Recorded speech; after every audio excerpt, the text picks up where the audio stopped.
بسم اللہ الرحمن الرحیم نحمدہ ونصلی علی رسولہ الکریم۔ جناب اسپیکر، بہت شکریہ آپ کا۔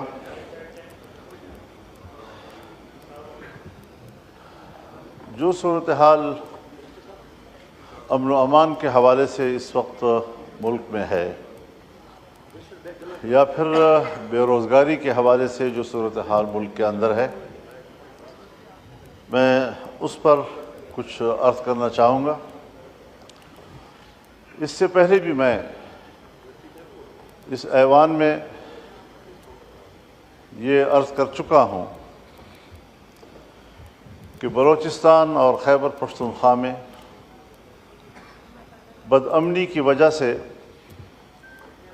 حکومتی رٹ ختم ہو چکی ہے اور مسلح قوتیں وہاں حکومت کر رہی ہیں، وہاں پر ٹیکس وصول کر رہے ہیں، روڈ کے اوپر پلازوں پر ٹولز وصول کر رہے ہیں، اور راکٹ لانچرز کے ساتھ اور انتہائی اعلیٰ ترین اسلحے کے ساتھ لیس گاؤں گاؤں پھر رہے ہیں، سڑکوں پہ وہ پہرے دے رہے ہیں۔ اور ابھی جو حال ہی میں بلوچستان میں ایک ہی دن میں 4-5 مقامات پر ریاستی اداروں پہ حملے ہوئے، ہماری مسلح افواج کے جوانوں پہ حملے ہوئے، یہ سب چیزیں وہ ہیں کہ اگر ایوان اس پر غور نہیں کرے گا تو پھر کون غور کرے گا؟ ہم کبھی بھی ایسے معاملات کو سنجیدہ نہیں لے رہے ہیں، چنانچہ دونوں طرف صورتحال جذباتی ہو جاتی ہے۔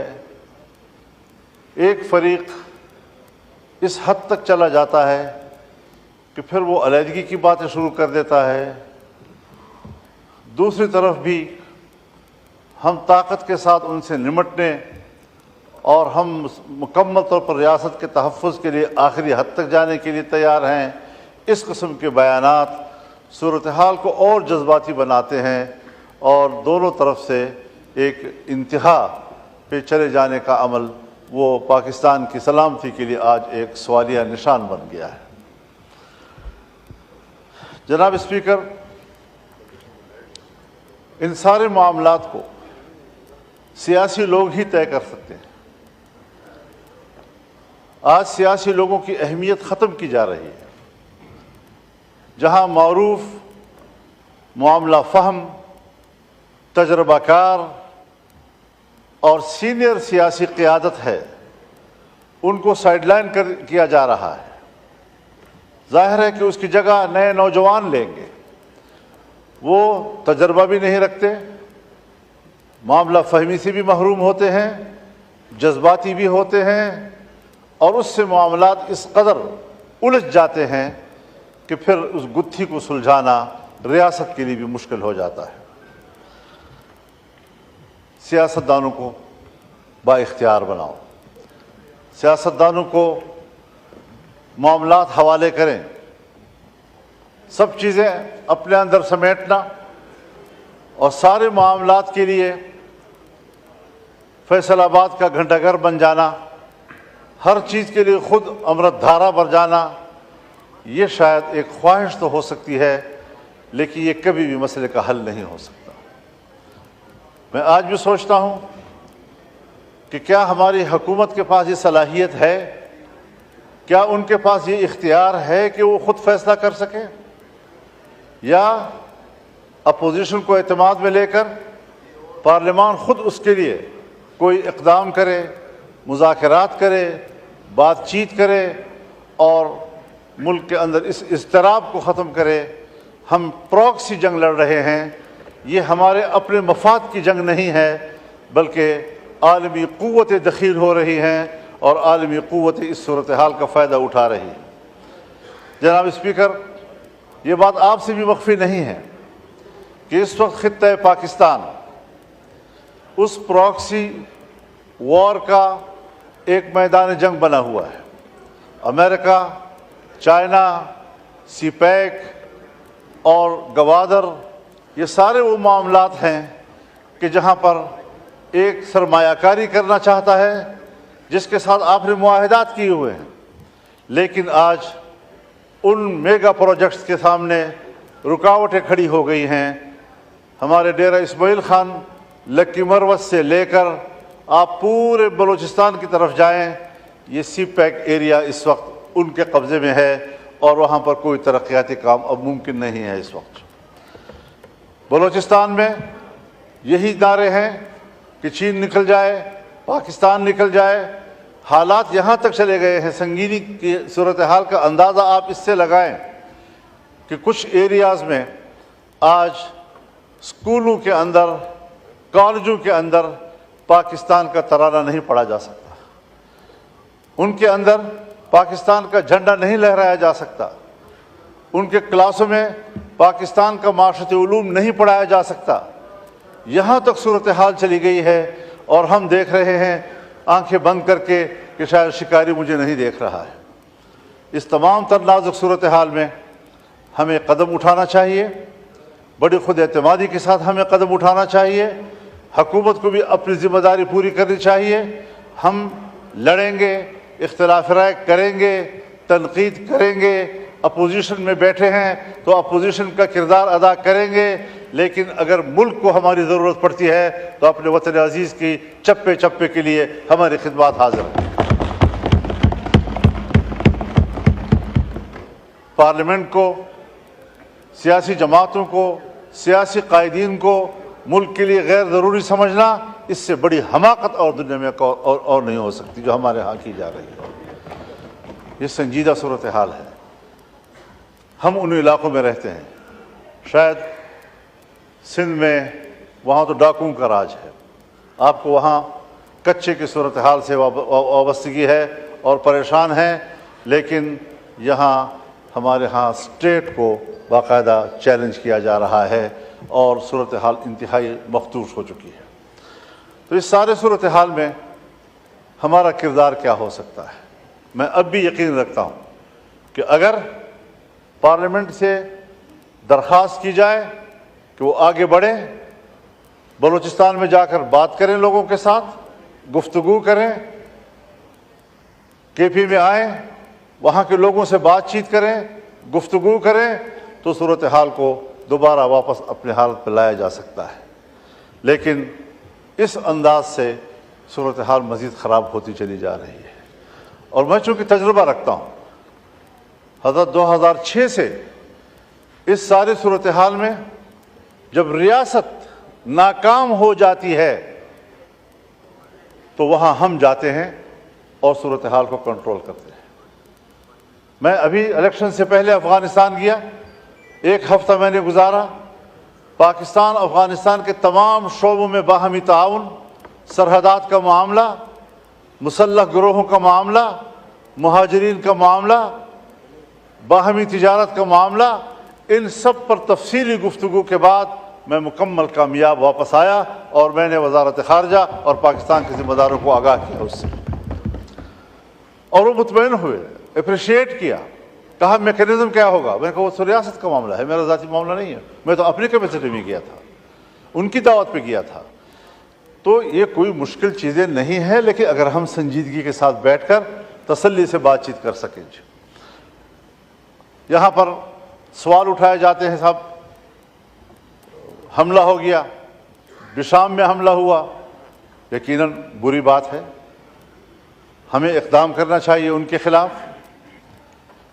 سیدھا الزام آ جاتا ہے کہ یہ تو افغانستان کے لوگ ہیں، افغانستان کے لوگ ہیں تو افغانستان کے لوگ مجرم ہیں پھر، لیکن وہ 1 یا 2 چوکیوں کو عبور کر کے کوئٹہ پہنچتے ہیں، اور کوئٹہ سے لے کر بشام اور کوہستان تک 250 چوکیاں ہیں، ان کو عبور کرنا کیا وہ بھی افغانستان کی ذمہ داری ہے؟ ہم کہاں تھے وہاں پر؟ سرحدات پر ہماری فوج ہے، ان کے پاس تو اتنی فوج ہی نہیں ہے کہ وہ سرحدات کنٹرول کر سکے۔ لیکن اس سارے صورتحال میں صرف اس سے کام نہیں بنے گا کہ ہم ذمہ داریاں کسی اور پہ ڈال دیں، ہمیں خود اپنی ذمہ داریوں کی طرف بھی متوجہ ہونا ہوگا۔ دوسری بات میں یہ عرض کرنا چاہتا ہوں ہاں یہ چیز اس میں ہے کہ پرائرٹیز دیکھنی چاہیے۔ اس وقت یقیناً یہ ایک اہم مسئلہ ہے کہ جو مسنگ پرسنز ہیں، یہ بڑا ایک انتہائی اہم مسئلہ ہے اب لوگوں کا۔ ان کے پیارے جو ہیں وہ 10 سال 20 سال سے غائب ہیں، ان کو نہ یہ بتایا جا رہا ہے کہ وہ مر چکے ہیں، وہ زندہ ہیں، وہ جیل میں ہیں، بھاگ گئے ہیں۔ جہاں بھی ہو حکومت کی ذمہ داری ہے کہ وہ اس کے خاندان کو بتائے کہ تمہارا بچہ کدھر ہے۔ ہم نے تو وہ چیزیں بھی دیکھی ہیں کہ اگر آرمی پبلک اسکول کا واقعہ ہوتا ہے، آرمی پبلک اسکول کے واقعے سے 1 سال پہلے ایک نوجوان پکڑا جاتا ہے، 1 سال پہلے، اور پھر جب پھانسیاں دی جاتی ہیں تو آرمی پبلک اسکول پر حملے کے پاداش میں اس 1 سال پہلے والے قیدی کو بھی اس فہرست میں ڈال دیا جاتا ہے کہ یہ بھی قاتل تھا، اور اس کو پھانسی دے دی جاتی ہے۔ اس قسم کی چیزیں لوگوں میں بد اعتمادی پیدا کرتی ہیں، اس قسم کی چیزیں لوگوں میں نفرت پیدا کرتی ہے۔ میں چاہتا ہوں کہ قوم فوج پر اعتماد کرے، لیکن ان اقدامات سے اعتماد ختم ہوتا جا رہا ہے، نفرتوں میں اضافہ ہوتا جا رہا ہے، اور مجھے نہیں خیال کہ یہ نفرتیں ہم آئندہ چند نسلوں میں بھی ختم کر سکیں گے۔ لہٰذا ان مسائل کو ترجیح دے دینی چاہیے۔ وسائل ہیں، اور بلوچستان کے وسائل ہیں، خیبر پختونخوا کے وسائل ہیں، سندھ کے وسائل ہیں، پنجاب کے وسائل ہیں۔ ان وسائل پر وہاں کے عوام کا حق ہے، وہاں کے لوگوں کے آئندہ نسلوں کا حق ہے۔ ان کو اطمینان دلا دیا جائے کہ آئین پر عمل ہوگا، اور 18ویں ترمیم کے تحت یہ چیزیں آپ کی ملکیت ہیں، ریاست کا کوئی حق نہیں ہے کہ وہ جا کر وہاں پر قبضہ کرے۔ یہی وجہ ہے کہ عام مجالس میں یہ سوال اٹھائے جاتے ہیں کہ صاحب یہ جو ساری دہشت گردی ان وسائل پر قبضہ کرنے کی ایک وسیلہ ہے جو اس کے لیے استعمال ہو رہا ہے، جس کو لوگ ادراک رکھتے ہیں، اور اس پر سوالات اٹھائے جا رہے ہیں۔ دوسری بات یہ ہے جی کہ بے روزگاری کا معاملہ ہے۔ ہم لوگوں کو روزگار نہیں دے پا رہے ہیں، مہنگائی بڑھتی جا رہی ہے، گرتی ہوئی معیشت کو ہم دوبارہ نہیں اٹھا پا رہے۔ ابھی بڑی ایک طویل جنگ ہمیں لڑنی پڑے گی، اور بڑے احتیاط کے ساتھ۔ لیکن ایک طرف بے روزگاری ہے، ہم لوگوں کو نوکریاں نہیں دے سکتے، لوگوں کو روزگار فراہم نہیں کر سکتے۔ دوسری طرف ہم محکموں کو ختم کر رہے ہیں، PWD کو ہم ختم کر رہے ہیں، یوٹیلیٹی اسٹور کو ہم ختم کر رہے ہیں۔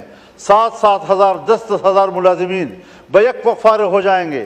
اس قسم کا کوئی قانون لانا، کوئی بل لانا، کوئی ترمیم لانا، یہ پاکستان کے ان ملازمین کے ساتھ، ان کے خاندانوں کے ساتھ، ان کے بچوں کے ساتھ دشمنی ہوگی، اور کسی قیمت پر اس قسم کے ترامیم کو ایوان میں قبول نہیں کیا جائے گا۔ یہی وجہ تو ہے کہ ہم مایوس ہو چکے ہیں۔ ہم کدھر جائیں؟ کوئی رول نہیں رہا ہے پارلیمنٹ کا، ممبران کا کوئی رول نہیں رہا ہے۔ تبھی تو اختر جان مینگل نے استعفیٰ دے دیا کہ پھر ایسے ایوان میں کیسے بیٹھوں گا جی۔ اور یہ ان کے جذبات و احساسات نہیں ہیں۔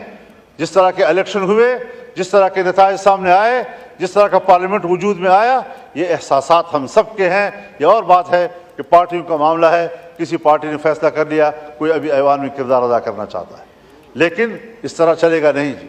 معاملات کو خراب نہ کیجیے۔ آپ اس وقت چیئر کر رہے ہیں قومی اسمبلی کے اجلاس کو، آپ کی طرف سے واضح ہدایات جانی چاہیے کہ ایوان مضطرب ہے، ملک کے لیے پریشان ہے، اور ایوان پر اعتماد کیا جائے۔ ہم جیسے کیسے بھی ہیں، فارم 47 کے ہیں یا 45 کے ہیں، لیکن اب اس ایوان میں ہم بیٹھے ہوئے ہیں، اور ڈیجور نہ صحیح، ڈیفیکٹو صحیح، لیکن انہی سے آپ نے کام لینا ہوگا۔ ان کو اپنا ملازم سمجھ کر کہ یہ صرف اس لیے بیٹھے ہیں کہ جب ریاست چاہے گی کہ ترمیم کر لیں تو انہی سے ترمیم کرائیں گے۔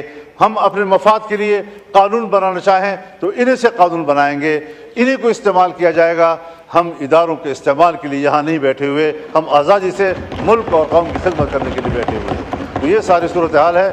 میں بہت ممنون ہوں آپ کا کہ مجھے آپ نے ان خیالات کا اظہار کرنے کا موقع دیا، اور ان کو سنجیدگی سے لیا جائے، اس کو خواہ ایک تقریر اور خطابت نہ سمجھا جائے۔ میں ان حالات کی وجہ سے انتہائی مضطرب ہوں، انتہائی پریشان ہوں اور مایوس ہوں کہ ہمارے پارلیمنٹ کے پاس کردار ادا کرنے کا کوئی موقع موجود نہیں ہے۔ اللہ تعالی ہم پر فضل کرے۔ شکریہ.